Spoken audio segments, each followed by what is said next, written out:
राष्ट्रवादीचे आमदार अमोल मिटकरी आणि ओबीसी नेते लक्ष्मण हाके यांच्यात वाद रंगलाय. हाके यांनी ओबीसींचा निधी वळवल्याने अजित पवारांवर टीका केल्यानंतर अमोल मिटकरींनी त्यांना उत्तर दिले. त्याचबरोबर हाके यांना किती मतदान मिळालं याचे आकडे देखील त्यांनी सांगितले. हा 2014-19 अशा दोन विधानसभा आणि 2024ला लोकसभा लढला. तर 2014च्या विधानसभेमध्ये याला 527 मतं मिळाली. 2019च्या विधानसभेमध्ये याला 287 मतं मिळाली आणि 2024च्या लोकसभेमध्ये याला 5-5.5 हजाराच्या दरम्यानची मतं मिळाली. ही तुझी अवकात. आणि जर 5,000 आणि ते 300 एवढीच मतं तुझ्या मागे असतील आणि प्रत्येकाने 1-1 रुपया जरी त्याला गाडीला दिला असं असेल तर 50 लाख होत नाहीत. तुम्ही कॅल्क्युलेशन करा ना. 527 प्लस 287 प्लस 5,000 म्हणजे 6,000 मतं, 6,500 मतं. प्रत्येकानं 10,000 रुपये धरा तरी त्याची किस्ता भरल्या जात नाहीत.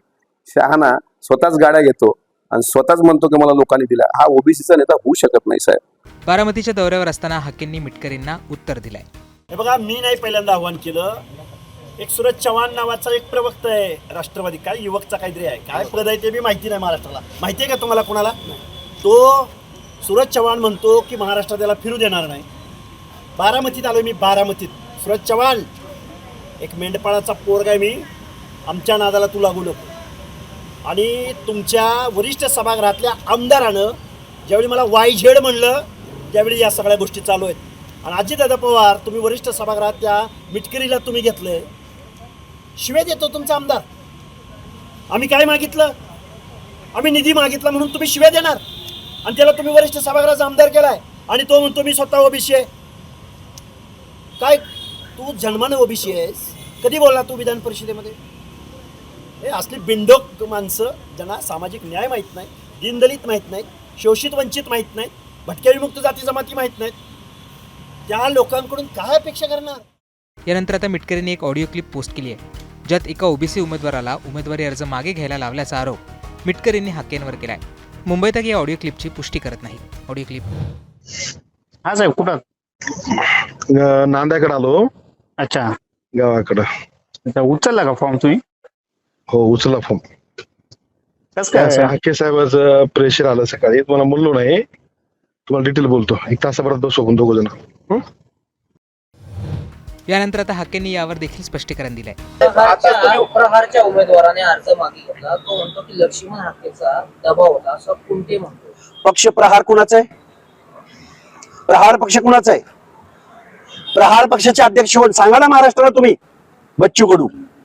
माझा दबाव आणि बच्चू कडूंचा एबी फॉर्म. माझा दबाव त्या उमेदवाराला घ्यायचं कारण काय? कुठल्याही घटनेला लक्ष्मण हाकेचं नाव. मला वाटतं यांचं काहीतरी बिघडलंय. स्क्रू ढिला झालाय त्या अमोल मिटकरीचा. अक्षरशः स्क्रू ढिला झालाय. एका बाजूला म्हणतो याची लायकी नाही, दुसऱ्या बाजूला म्हणतो की उमेदवार. अरे उमेदवार. त्यामुळं कुछ तो दया दाल में काला है, गडबड आहे. बाण असा लागलाय वरमी की अजितदादाला अख्खी पिलावळ माझ्यावर सोडावी लागलेली आहे. म्हणजे तुम्ही 7 नोव्हेंबरला ज्यावेळी लोहामध्ये गेले होते त्यावेळी तुमच्यासोबत फुटलेला उमेदवार होता असा कुंटे यांनी दावा केला. फुटलेला उमेदवार म्हणजे काय? ज्यांनी अर्ज माघारी घेतला होता तो त्यानंतर अनेक कार्यक्रमामध्ये तुमच्या. हे बघा, माझे 12-13 उमेदवार सोडले तर सगळ्या ठिकाणी मी महायुतीला जाहीर पाठिंबा दिला होता. मी काय बोलतोय परत एकदा महाराष्ट्रासमोर.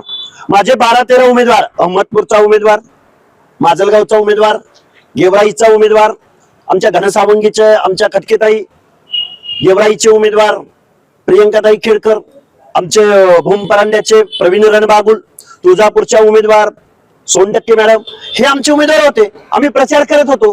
बाकीच्या ठिकाणी आम्ही महायुतीला पाठिंबाच दिलाय ना.